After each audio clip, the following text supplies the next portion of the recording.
यहाँ इस press conference में हमारे साथ Congress party, CPI, CPM, Bhakpa Male, Congress party और आरजेडी के सभी यहाँ नेता और प्रिंट इलेक्ट्रॉनिक मीडिया के हमारे जितने साथी हैं, सभी लोगों का स्वागत है। सबसे पहले मैं बड़ा विनम्रता से हाथ जोड़ करके, नतमस्तक हो करके बिहार की जनता को धन्यवाद देना चाहूँगा। और आप सब लोग जानते हैं कि चुनाव का फैसला आया है, जनता ने अपना फैसला सुनाया है और चुनाव आयोग ने अपना नतीजा सुनाया है। जनता का फैसला महागठबंधन के पक्ष में है, चुनाव आयोग का नतीजा एनडीए के पक्ष में है। आप सब लोग ये समझ सकते हैं कि जनता का जो जनादेश है और जो नतीजा इलेक्शन कमीशन का है, नतीजे और फैसले का बड़ा अंतर है। फैसला हमारे पक्ष में और नतीजा उनके पक्ष में। ये कोई बिहार में पहली ऐसी कोई घटना नहीं है। 2015 में महागठबंधन जब बना था तो वोट जो है, जनादेश जो है, वो महागठबंधन के पक्ष में था, लेकिन चोर दरवाजे से बीजेपी सरकार में आई, जो कि बीजेपी के जनता का जो आदेश था कि बीजेपी को विपक्ष में रहना। लेकिन बिहार के मुख्यमंत्री लालच में, लोभ में या डर के कारण, या आप कह सकते हैं बीजेपी ने हाईजैक कर लिया। बीजेपी की सरकार रही, कहा जाता है डबल इंजन की सरकार, लेकिन पूरे चुनाव में हम लोगों ने जो सही मुद्दा था, जो जनता का मुद्दा था, चाहे सरकारी नौकरी रोजगार के सवाल पे, गरीबी, भूखमरी, पलायन, मजदूर, किसान, शिक्षा, चिकित्सा, या आप कह सकते हैं नियोजित शिक्षकों की जो समान काम समान वेतन या स्वयं सहायता समूह के मानदेय की बात रही हो, नौकरी की बात रही हो, उसको लेकर के हम लोग बड़े सकारात्मक रूप से हम लोगों ने मुद्दा बनाया और मुझे खुशी है कि जनता ने हम लोगों का साथ दिया और उस मुद्दे पे चर्चा हुई। और मैं अभी भी कहना चाहता हूं कि देश का, बिहार का ही नहीं बल्कि देश का युवा, मजदूर, किसान, स्वयं सहायता समूह, जीविका दीदी हो, आंगनबाड़ी हो, आशा वर्कर हो, विकास मित्र हो, नियोजित शिक्षक हो, जो हमारे श्रमवीर रहे हो, आज सब लोगों में आक्रोश है। आक्रोश इस बात का, धन बल छल, धन बल छल। एक तरफ देश के प्रधानमंत्री, बहुत ही शक्तिशाली प्रधानमंत्री, और एक बिहार के मुख्यमंत्री, तमाम पूंजीपति एक तरफ रहे, जोड़ भाग गुना सब कुछ करने के बावजूद भी इस 31 साल के नौजवान को रोकने में नाकाम रहे। तब जाकर के जो बीजेपी का जो प्रकोष्ठ है, आप प्रकोष्ठ भली भांति समझ सकते हैं कि बीजेपी का प्रकोष्ठ कौन है। बीजेपी के प्रकोष्ठ ने जोड़ भाग गुना सब कुछ किया, फिर भी राष्ट्रीय जनता दल को सिंगल लार्जेस्ट पार्टी होने से रोक नहीं पाई। और महागठबंधन के सभी साथियों ने एकजुट होकर के हम लोगों ने मुद्दे की चुनाव पर हम लोग चुनाव लड़ने का काम किया। और आप जानते हैं कि ये मुद्दा, कुछ लोगों ने असमर्थता जताई कि नौकरी नहीं दी जा सकती, जो कि डबल इंजन का चेहरा है। जो लोग बड़े बड़े दावे करते थे कि चेहरे का कमाल है कि राष्ट्रीय जनता दल को हमने कहां से कहां पहुंचा दिया। आज देखिए उनका चेहरा तीसरी नंबर पे चले गए, तीसरी नंबर पर। नीतीश कुमार जी, साफ तौर पे ये समझ लें, भाजपा के लोग साफ तौर पे ये समझ लें, ये जो जनादेश है ये बदलाव का जनादेश है। अगर थोड़ी सी भी अंतरात्मा, नैतिकता नीतीश कुमार जी में बची होगी तो ये जो कुर्सी पर बैठने का जो शौक है, जोर तोड़ भाग गुना करके जो बैठने का शौक है, कहीं ना कहीं से उनको जनता के इस फैसले का सम्मान करते हुए कुर्सी से हट जाना चाहिए। और कुछ लोग भले ही कुर्सी पर बैठे, लेकिन महागठबंधन और हम लोग जनता के दिलों में बैठे हुए हैं। जनता, बिहार की जनता हम लोगों के साथ है। और बड़ा आश्चर्य की बात है, अभी तो हम लोग धन्यवाद यात्रा भी निकालेंगे, क्योंकि हमारा स्पष्ट मानना है कि हम जीते हैं, हम हारे नहीं हैं, हम जीते हैं। पहली बार देश के किसी विपक्ष ने एक एजेंडा सेट किया और ये जो नतीजा आया है ये हमारे पक्ष में फैसला है और नतीजा जो उनके पक्ष में। लेकिन क्या ये सवाल खड़ा होता है कि देश के खासतौर पे बेरोजगारी, जहां बिहार में 46.6% है, जहां मुख्यमंत्री असमर्थता जताते हैं कि नौकरी नहीं दे सकते, तो क्या बिहार का जनता रोजगार नहीं चाहता? बिहार का जनता सरकारी नौकरी नहीं चाहता? ये सवाल खड़ा करता है। और हम लोग तो धन्यवाद यात्रा में भी जल्दी ही जाएंगे, लेकिन सरकार में अगर जो लोग छल कपट धन बल के कारण जो लोग बैठ रहे हैं, उनसे हम कहना चाहते हैं कि 4 दिन की ही चांदनी है, लेकिन अगर 19 लाख रोजगार, समान काम वेतन नियोजित शिक्षकों को, स्वयं सहायता समूह को अगर मानदेय, शिक्षा चिकित्सा अगर नहीं सुधरी जनवरी तक के महीने पर, तो हम महागठबंधन के लोग बड़ा आंदोलन करने का काम करेंगे। दूसरा पहलू,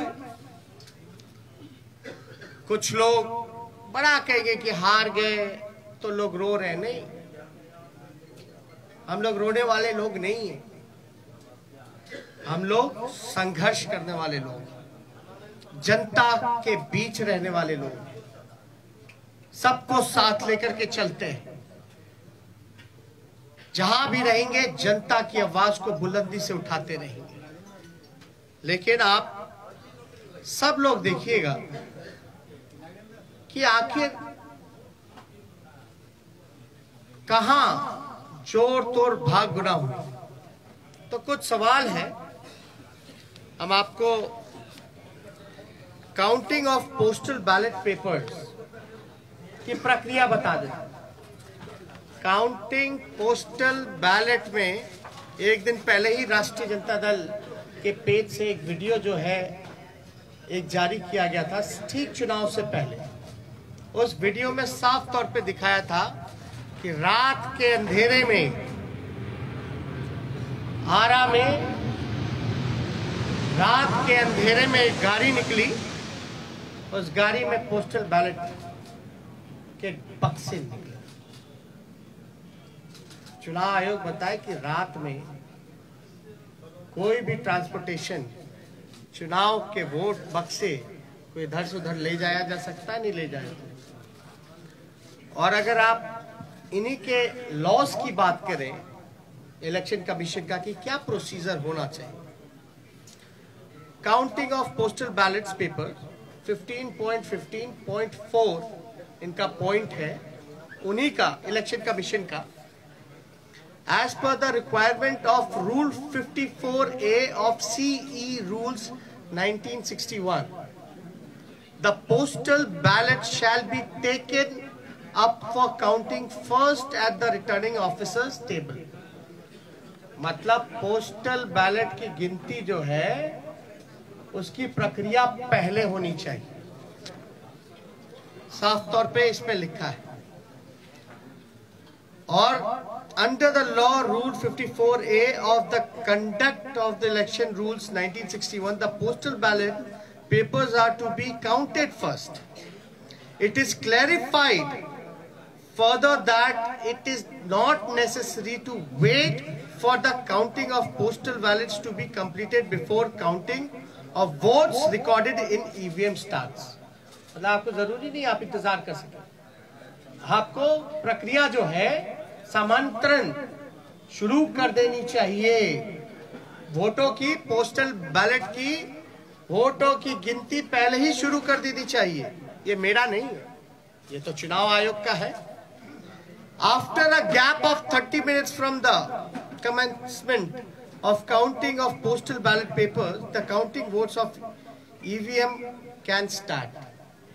और 30 मिनट के बाद आप EVM की जो प्रक्रिया है वो चालू कर सकते हैं। Counting of postal ballot papers shall be done at returning officer's table.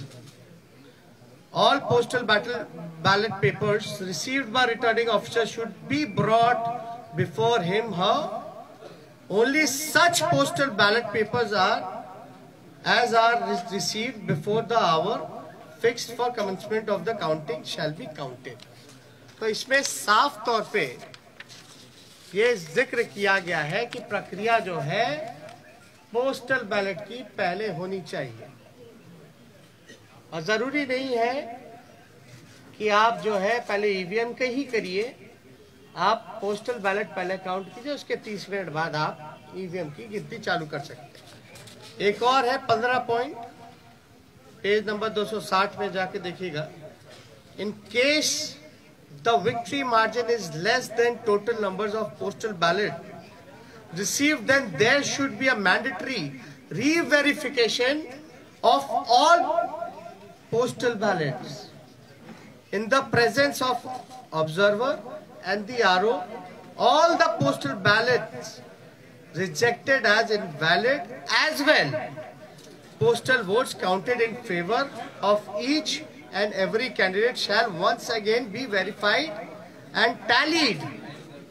The observer and the RO shall record the finding of re-verification and satisfy themselves before finalizing the result. The entire proceeding should be videographed without compromising the secrecy of ballot, and the video cassettes CD should be sealed in a separate envelope for future reference. इसमें साफ तौर पे है कि आप चाहे postal जो invalid हो या वैलिड हो, आपको ऑब्जर्वर और इन सब के सामने जो है वीडियोग्राफी करा करके इसका सीडी भी जितना वीडियोग्राफ्ड है, कैसेट्स है, इन सब को सील करके रखा जाए। और ये सील का जो ड्यूरेशन होता है ये बड़ा इंटरेस्टिंग है। चुनाव नतीजे के 40 दिन तक इलेक्शन कमीशन को ये अनुमति है कि वो पोस्टल बैलेट्स को जो है सील रख सकते हैं। आप शिकायत जो होगा आपको सेटिस्फाई करना है। You have to satisfy all the candidates whether if they have doubts, because ये इलेक्शन कमीशन की ड्यूटी है। अब एक और इंटरेस्टिंग डेटा आप लोगों को हम बताना चाहेंगे। एनडीए को जो कुल वोट मिला 1,57,728। मैं दोहरा दूं, एनडीए का जो कुल वोट है 1,57,728, जिसका प्रतिशत निकल के आता है ऑल ओवर चुनाव का 37.3। महागठबंधन को वोट जो मिले 1,56,88,458, 1,56,88,458, जो कुल प्रतिशत महागठबंधन का निकल के आता है वो 37.2। हमें मिले 37.2 और एनडीए को मिले 37.3, यानी 1 पॉइंट का अंतर है। 0.1 का अंतर है, जो कि अगर वोट में अगर कन्वर्ट करें तो ये 12,270 वोट का अंतर, यानी एनडीए और महागठबंधन का कुल वोटों का अंतर 12,270 का है। अब 12,000 में वो उनको 15 सीट लीडिंग पे है, आगे है। ये आश्चर्य की बात है कि 12,000 में वो 15 सीटें जीत गए। और याद कीजिएगा, अद्भुत आंकड़ा हम आपको और भी देंगे कि पोस्टल बैलेट्स वोट कौन देता है? जो सर्विस में है, ज्यादातर शिक्षक लोग हैं जो कि एजुकेटेड हैं, वो लोग हैं जो जागरूक लोग हैं, जो जानते हैं कि वो पोस्टल से भी मतदान कर सकते हैं। और कई लोग ऐसे होंगे जो कई बार पोस्टल से मतदान किया गया होगा, एनवलप में करते हैं, बैलेट पे करते हैं। यानी जो जागरूक व्यक्ति है वही ये काम कर सकता है। आप एक पोस्टल को आप रिजेक्ट कर देते हैं, एक रिजेक्ट समझ में आता है, 10 रिजेक्ट समझ में आता है, 50 रिजेक्ट समझ में आता है। आप 900 पोस्टल वोट रद्द कर रहे हैं, 700 पोस्टल वोट रद्द कर रहे हैं, 500 पोस्टल वोट रद्द कर रहे हैं। और रद्द हो रही है तो ये चुनाव के उम्मीदवार का जिम्मेवारी तो नहीं है। रद्द किस वजह से किया गया और इतनी बड़ी संख्या में रद्द क्यों हुआ? जब हमारे कैंडिडेट्स ने जब मांगा रिटर्न में आरओ से कि लिखित में दीजिए कि आपने रद्द क्यों किया, आरओ की जिम्मेदारी है कि वो कैंडिडेट्स को सेटिस्फाई करे, जो कि हमने आपको गाइडलाइन में बताया। और किससे पूछ करके इलेक्शन कमीशन ने गिनती जो है लास्ट में पोस्टल का किया और रद्द करने का काम किया? पहले क्यों नहीं काउंटिंग कराई गई? किसके दबाव में? अगर जहां भी पोस्टल अगर बाद में काउंट हुए हैं तो हमारी मांग है, क्योंकि 40 दिन तक सील्ड रहता है, रिकॉर्डेड होने चाहिए, वीडियोग्राफी लाइए, वैलिड इनवैलिड बैलेट पेपर्स को सामने रखिए और रिकाउंटिंग कराया जाए। ये हमारे महागठबंधन लोगों की मांग है, उस पर रिकाउंटिंग कराया जाए। हमारी जो हार हुई 17 वोट से, 12 वोट से, 50 वोट से, 70 वोट से, 100 वोट से, 150 वोट से, लगभग 20 सीटों को हराया गया। ये कौन जवाब देगा? ये लोग बोलते रहे रोए रोए, लेकिन मेरा सवाल जायज है। चुनौती देता हूं बिहार के मुख्यमंत्री को, जो चोर दरवाजे से सत्ता हथियाना चाहते हैं, सत्ताधारियों को, कि पोस्टिंग पोल, एक सवाल का जवाब दे कि पोस्टिंग जो हुआ है बैलेट का पोल जो हुआ है वो पहले होना चाहिए या बाद में होना चाहिए? वही लोग बताएं। मेरा सवाल, अब बाद में हुआ तो किसकी गलती है? बस इतना सा मामूली सा सिंपल आंसर हम जानना चाहते हैं कि आप जो गाइडलाइंस है चुनाव आयोग का, साफ तौर पे इस पे लिखा हुआ है, इस पे साफ तौर पे लिखा है 15.15.4 counting of postal ballot papers, इस पे साफ तौर पे लिखा है। बताएं अगर काउंटिंग कराने में क्यों नहीं करा रहे भाई? हम लोगों के कैंडिडेट डिमांड करते रह गए, लेकिन हमारी बात को सुना नहीं गया, हमारे उम्मीदवारों को सुना नहीं गया। लास्ट में कई जगह तो ऐसा हुआ, राघोपुर का ही हम बता दें, राघोपुर का हम अपना बता दें, 3 बजे तक प्रक्रिया पूरी कर ली गई, रात के 11 बजे सर्टिफिकेट मिल रहा, 11 बजे। मेरा तो 37,000 का डिफरेंस था, लेकिन जहां कम मार्जिन, जहां हम जीत रहे थे, वहां पोस्टल बैलेट 900 संख्या में, तो आप कराते क्यों भैया? जब रद्द ही करना है तो पोस्टल पे काउंट ही मत कर, वोट ही मत कराइए। अगर पोस्टल का अगर कोई वैल्यू नहीं है, रद्द ही करना है, तो आप वोट क्यों कराते हैं? काउंटिंग प्रक्रिया में क्यों जोड़ते हैं? या तो रिकाउंटिंग कराइए, आपके पास तो पूरा दस्तावेज, सब दूध का दूध, पानी का पानी हो जाएगा, पता चल जाएगा कौन किसके दबाव में काम कर रहा है, किसके इशारे पे काम कर रहा है। तो ये कई जगह तो सर्टिफिकेट दे करके छीनने का प्रयास किया गया। अब आप बताइए, हम सबूत कहां से लाए? ना मोबाइल ले जाने दिया जाता है, मोबाइल ले जाने दिया जाता तो सब पता चल जाता, ना किसी को प्रवेश किया करने दिया जाता है। हमको तो छोड़ दिए, मीडिया के लोगों को भी प्रवेश नहीं करने दिया जाता है, और लोग कह रहे हैं कि सबूत ला। कहां से लाए सबूत? सबूत तो वहीं से आएगा ना जब आप इसकी रिकॉर्डिंग निकालिएगा, सीसीटीवी की, वीडियोग्राफी की। बैलेट इनवैलिड जो क्यों निकाल के दिखाओ ना जनता को। क्या जिनका रद्द किया गया वोट, क्या तो आप वोटर मानते ही नहीं है? अगर रद्द हुआ तो क्या प्रक्रिया है कि वो फिर से पूर्ण मतदान करे? चुनाव आयोग के लिए तो एक एक वोट का महत्व है ना।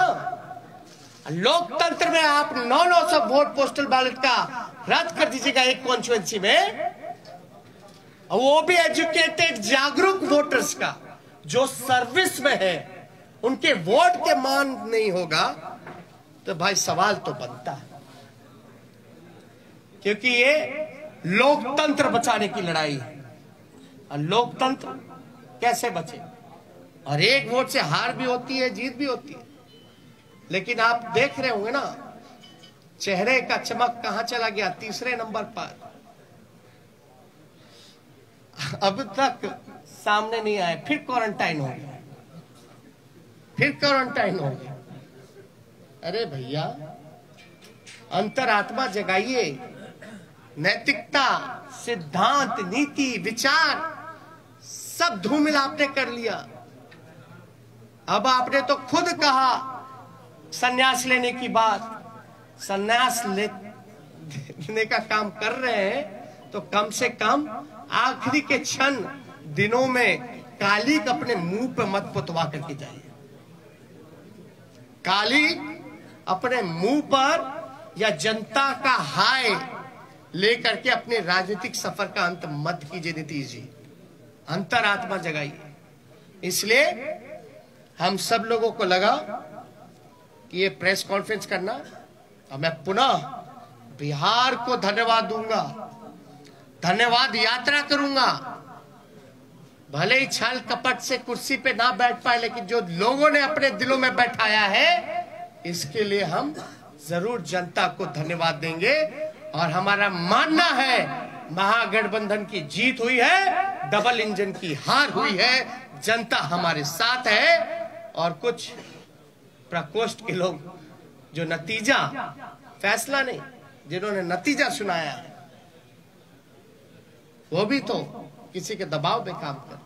तो इसलिए ज्यादा कुछ ना कह के, अगर आप लोगों का कोई सवाल हो तो उसका जवाब देना चाहिए। एक मिनट, सवाल बहुत संगठित तरीके से पूछेगा, एक पर एक। हाँ, अब आप पूछिए। क्या महागठबंधन बिहार में फिर से सरकार बनाने की कोई कोशिश करेगी? कहीं से उम्मीद वैसी है, या फिर और कोई आंकड़ों के द्वारा सरकार बनाने की कोई कोशिश होगी? देखिए, हमने साफ तौर पे बोला, ये मैंडेट जो है बदलाव का मैंडेट है। ये जनादेश जनता ने बदलाव के लिए दिया। तो जो लोग बदलाव के साथ हैं, इन चीजों को समझेंगे, तो जरूर वो अपना फैसला लेंगे। क्या आरजेडी इस कोशिश में है कि जो छोटे दल को साथ में लिया जाए? अभी आपको हमने तो साफ तौर पे बोला कि ये जनादेश जो है बदलाव का है। ये उनके ऊपर है कि वो जनता के साथ, इस फैसले के साथ रहते हैं नहीं रहते।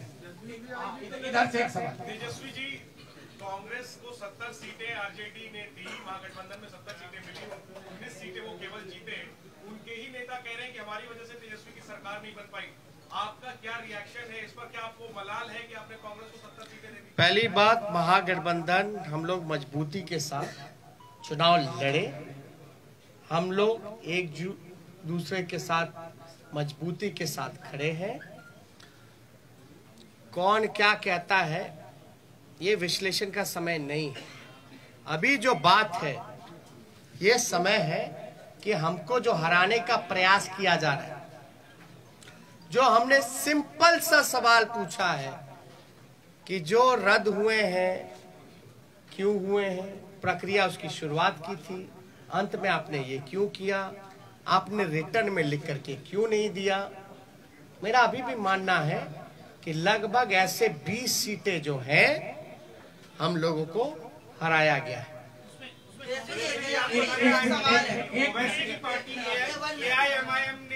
मिनट सुनिए एक मिनट, इनका वहाँ सवाल है, एक साथ पूछे ना।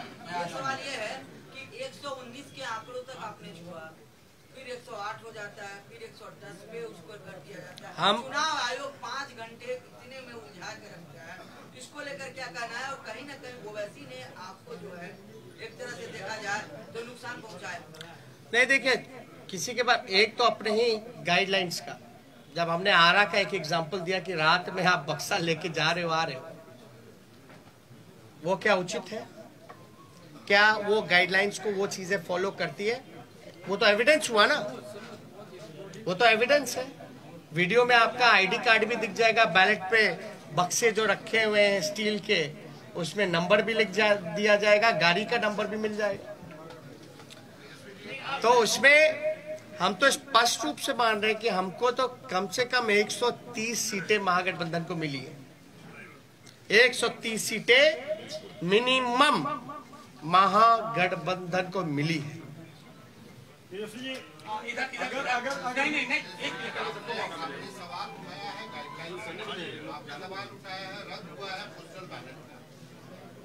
गठबंधन आज की तारीख में जब सरकार नहीं बनी है बिहार में, अभी तक फॉर्मल नहीं हुआ है, गठबंधन इलेक्शन कमीशन को डॉक में लेने के लिए, you are putting the election commission on the dock. I have been asking simple question to release,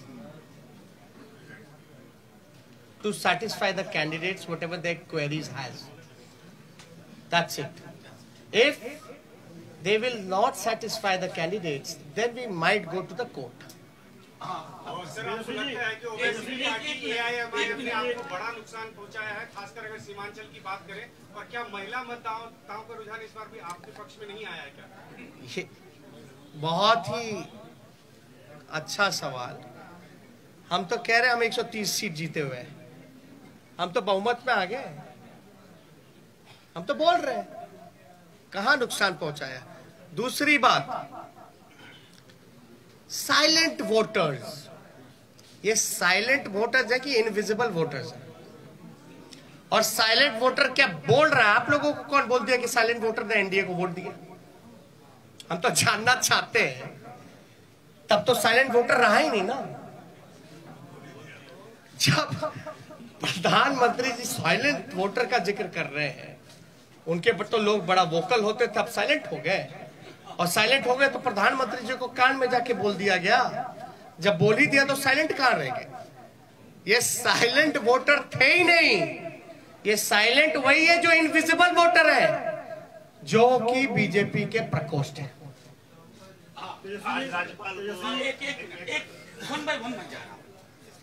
Tejashwi ji, Nitish Kumar कहते हैं कि महिलाएं आज भी उनके साथ हैं, महिलाओं का साथ रहा इसलिए उन्होंने सत्ता वापसी फिर से करनी है।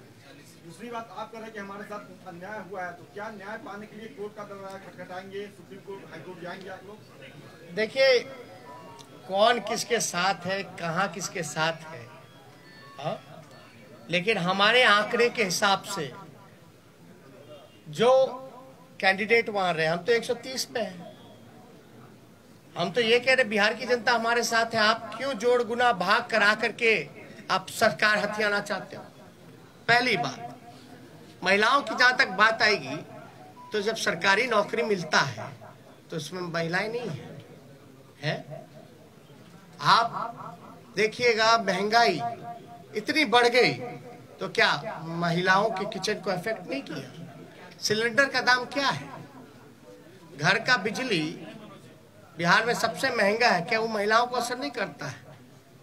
ये महिला को अगर पहले नुकसान होता था अगर शराब का, घर का पैसे का, तो 200 रुपए का, आज नीतीश कुमार जी की वजह से जो ब्लैक मार्केट बन गया है वही 200 रुपए से ज्यादा 500 रुपए का घाटा हो रहा है महिलाओं को। तो कहां से उनके साथ महिलाएं भाई?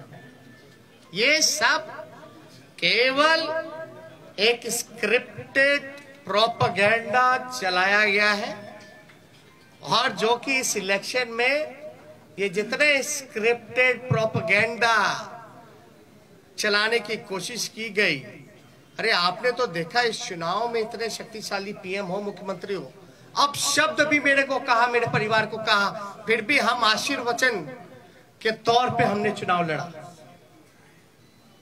तो कहां से आपका? देखिए सिंपल, मैं तो सत्ता में बैठे लोगों से भी पूछना चाहता हूं कि आप बताइए प्रोसीजर क्या है पोस्टल का, गिनती की क्या प्रक्रिया है, क्या वो फॉलो हुई है नहीं हुई है? अगर हुई नहीं हुई जो भी छोड़िए अलग बात, या हमारे जो उम्मीदवार रहे अगर वो कोई क्वेरी इलेक्शन कमीशन को उस समय पूछ रहे थे तो उस समय इनकार क्यों किया गया, लिखित तौर पे क्यों नहीं दिया गया? और अब हम सभी उम्मीदवार जो है लिख करके इलेक्शन कमीशन को भेज रहे हैं, और हमको तो सीडी भी चाहिए, वीडियोग्राफी भी देखना है। इससे पहले कि मैं अगला सवाल तेजस्वी जी के लिए लूं, मैं एक चीज और उसमें जोड़ देना चाहता हूं। इस बार सबसे बड़ा पोस्टल बैलेट का आधार था नियोजित शिक्षकों की। बिहार सरकार और उसके मुखिया को मालूम था कि ये पूरी की पूरी नियोजित शिक्षकों का समुदाय शिफ्ट कर गया है, इसलिए इनवैलिड करने की कोशिश हुई, और वो सब चीजें हम एविडेंस के तौर पर मांगेंगे और इनके जीते हुए लोग हारेंगे। और एक बात, इनवैलिड करने का कारण जो हमको संदेह है ये है कि पोस्टल की जितनी भी काउंटिंग हुई है, एज एन एग्जाम्पल राघोपुर अगर लेते हैं, मेरे क्षेत्र का लीजिएगा, जहां हम 37,000 से चुनाव जीते, जहां हम अच्छे से चुनाव जीते हैं, वहां भी पोस्टल में हम जीते हुए हैं लगभग 3 गुना ज्यादा से। एक एग्जाम्पल अगर रूनी सैदपुर का लीजिएगा, सीतामढ़ी का, तो वहां लगभग जो है 15 से 20,000 वोटों से हारे हैं, 25,000 से हारे हैं। लेकिन वो हारे हुए 15 से 20,000 क्षेत्रों में भी पोस्टल में एक तरफा हम लोग लीडिंग किए। यानी पोस्टल में जो मनोज झा जी ने कहा कि ज्यादातर पढ़े लिखे लोग शिक्षकों का, नियोजित शिक्षकों का रहा है, जिन मुद्दों के साथ हम समान काम समान वेतन दिलाने की जो बात कही थी, हमारे पक्ष में वो वोट मिले जिसको रद्द किया गया। और ध्यान से, आरा वाला भी पोस्टल बैलेट का ही बक्सा था रात का, तो एक जगह का पकड़ाया, लेकिन रात के अंधेरे में क्या क्या खेल हुआ, ये तो आंकड़ा जो है हम लोग डिमांड कर रहे हैं आयोग से। एक आखिरी सवाल। एक मिनट। अरे नहीं ऐसे वो हाथ पहले से राजभवन गए थे और उनसे जब सवाल किया गया कि विपक्ष जो आरोप लगा रहा है उस पर क्या कहना है उनका, उन्होंने कहा कि हमने विपक्ष को कहा है। अरे भैया भाई सुनिए, समझ गए आप। एक मिनट, गवर्नर चुनाव लड़ रहे थे क्या? नहीं, एक मिनट बात सुनिए। गवर्नर चुनाव लड़ रहे थे क्या? चुनाव कौन लड़ रहा था? कैंडिडेट। इस गाइडलाइन में क्या लिखा है इलेक्शन कमीशन का? किसको सेटिस्फाई करता है, गवर्नर को कि कैंडिडेट को? क्या सीडी दिखाए हैं क्या? दे मीडिया को दे दे। अरे मीडिया को दे दे, सब देखे ना। Thank you. आपने चिन्हित किए जिसमें गड़बड़ी की गई है, उसमें आपकी कितनी है और कांग्रेस की कितनी है? वो लिस्ट हम लोग दे देंगे, उसमें कोई वो नहीं है।